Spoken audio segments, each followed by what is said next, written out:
Here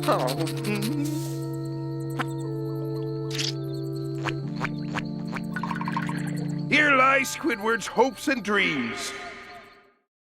اختاپوس به نظر من صمیمی‌ترین شخصیت در این کارتون هست. نه مثل باب اسفنجی بیش از حد خوشبینه و نه مثل پاتریک بیش از حد بیخیال. اختاپوس دقیقاً مثل ماست. بعضی اوقات افسرده میشه، دچار بحران وجودی میشه و معمولاً ناراحته. هرچند نقش اصلی کارتون نیست ولی شخصیت مهمیه. یک قسمتی است که اینجا اختاپوس نقش اصلی رو به عهده داره و دیدگاه خوبی درباره مفهوم خوشحالی ارائه میکنه و اسم اون قسمت اسکویدویل هست. شروع این قسمت خیلی ساده و کلاسیک است. باب اسفنجی و پاتریک مثل همیشه دارن شلوغ میکنن و اختاپوس هم از این وضعیت اذیت میشه. اختاپوس به این دو تعریف میکنه که کاراشون چقدر اونو اذیت میکنه و زندگی با اونا خیلی خسته کننده است. در این حین از آسمون یه تلویزیونی میفته. تو تلویزیون یه رکلامی در حال پخشه. تو رکلام از یه جایی به نام اسکویدویل گفته میشه و در اینجا همگونه‌های اختاپوس زندگی میکنن و افراد با این گونه میتونن برن اونجا زندگی کنن. اختاپوس هم بدون لحظه‌ای فکر کردن تصمیم میگیره بره اونجا زندگی کنه. بالاخره افرادی مثل باب اسفنجی و پاتریک وجود نخواهند داشت که اونو اذیت کنن و مجبور نخواهد بود توی شغلی که دوست نداره کار کنه. دور و برش افراد همسلیقه خودش خواهد بود و کل روز میتونه سرگرمی‌های مورد علاقه‌شو انجام بده. روزهای اول خیلی خوب میگذره. اختاپوس از این آرمان شهر نهایت لذت رو میبره و مطمئنه که دیگه هیچ وقت ناراحت نخواهد شد. ولی بعد از گذشت مدتی این زندگی رویاییش یکم روتینوار میشه. دیگه از سرگرمی‌هایی که انجام میده لذت نمیبره. افراد دور برش به نظرش خسته کننده میاد و رفته رفته ناراحت میشه. چند روز بعد میزنه به سیم آخر و افراد دور برش رو اذیت میکنه. کارهایی که باب اسفنجی و پاتریک به اون میکردن این بار او به بقیه میکنه و از این کارش خیلی لذت میبره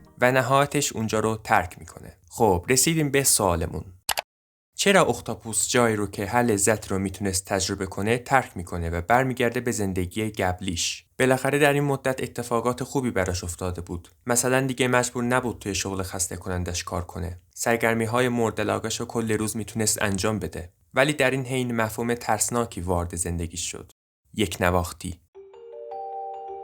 انسان‌های یکسان، رنگ‌های یکسان، سلیقه‌های یکسان. اینجا هر روز تکرار دیروزه و این یه حقیقته که وقتی یه چیزی یک نواخت بشه جذابیتش رو از دست میده. خوشحالی هم شامل این میشه. همانطور که دیدیم روز به روز داشت غمگین‌تر میشد. اختاپوس نه تنها خوشحالیشو بلکه خاص بودنشو هم از دست میداد. توی زندگی قبلیش حداقل یه شخصیت منحصر به فردی داشت. خلق و خوی تندمزاج، علاقه‌مند به هنر و انتقاد ناپذیر بودن از ویژگی‌های زندگی قبل اختاپوس بود. وقتی اطرافش پر از افراد مثل خودش میشه، جذابیتش رو هم از دست میده. برای از بین بردن یک نواختی کارهایی که ازش بعیده انجام میده. حتی لحظه‌ای دلش برای باب اسفنجی تنگ میشه. باب اسفنجی. به طور خلاصه اختاپوس در این آرمان شهر هم خودشو از دست میده و هم تو جستجوی خوشحالی ناموفق میشه. حالا یه نگاه فلسفی به این قسمت بیاندازیم. الن واتس فیلسوف انگلیسی یه موضوع راجع به جستجوی خوشحالی بیان میکنه. قانون برگشت به عقب. این قانون به طور خلاصه میگه که هرچقدر خوشحالی رو بیشتر آرزو کنی به همانقدر غمگین میشی. الن واتس این موضوع رو شبیه آهنگ گوش دادن میکنه. ما هنگام آهنگ گوش دادن به گذشته یا آینده گوش نمیدیم، به زمان حال گوش میدیم. اگر هنگام آهنگ گوش دادن به ملودی چند ثانیه قبل و یا بعد آهنگ فکر کنیم، از عمل آهنگ گوش دادن باز داشته میشویم.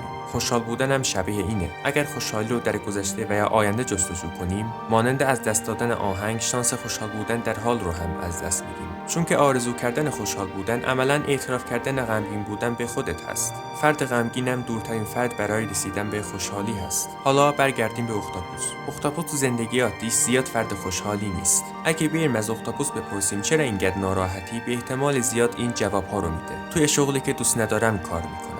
زمان کافی برای انجام فعالیت‌های مورد علاقه‌ام ندارم. برخی افراد دور و برم آزار و اذیتم میدن. در حالی که در این قسمت آرمان شهری که برای او داده شده بود جوری طراح شده بود که مشکل ناراحتی اونو حل کنه. دیگه مجبور نبود تو شغل خسته کنندش کار کنه. سرگرمی‌های مورد علاقه‌شو میتونست تا ابد انجام بده. افراد دور و برش مثل خودش بود. کسی نبود اذیتش کنه. ولی اختاپوس مدتی بعد از رسیدن به این آرزوهایش احساس ناراحتی میکنه. آخرش هم اونجا رو ترک میکنه. حتی به نظر من ناراحتی که اختاپوس اختاپوس در این شهر داشت از ناراحتی تو زندگی قبلیش هم بدتره، چون که بعد از رسیدن به آرزوهایش میفهمه که اینا برای مدت کمی خوشحالش میکنن.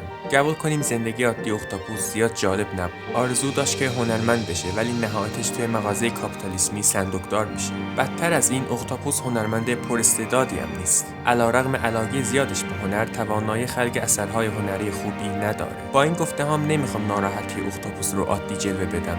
آره زندگی عالی نداره، خودشم عالی نیست، ولی کسایی وجود دارن که مثل او از شرایط یکسانی برخوردار هستن و با این حال خوشحالن. مثلا باب اسفنجی زیاد شخصیت درخشانی نیست، اونم با اختاپوس توی جا کار میکنه، ولی خوشحالی رو توی گذشته و یا آینده خیالی جستجو نمیکنه و به همین دلیل از اختاپوس خوشحال‌تره. باب اسفنجی و اختاپوس در واقع آهنگ یکسانی رو گوش میدن. هرچند این آهنگ زیاد جالبم نیست، ولی باب اسفنجی از این آهنگ لذت میبره. اختاپوس هم منتظر میمونه که آهنگ زیباتر شه، ولی به کلی آهنگ رو از دست میده. این قسمت به اشتباه انسان به خیال خوشحالی بعد از رسیدن به آرزوهایش خوب اشاره میکنه. جالبتر از این فیلم‌های سینمایی و سریال‌ها هم نمیتونن این موضوع رو خوب نشون بدن، ولی یک کارتون به خوبی تونسته این موضوع رو بیان کنه.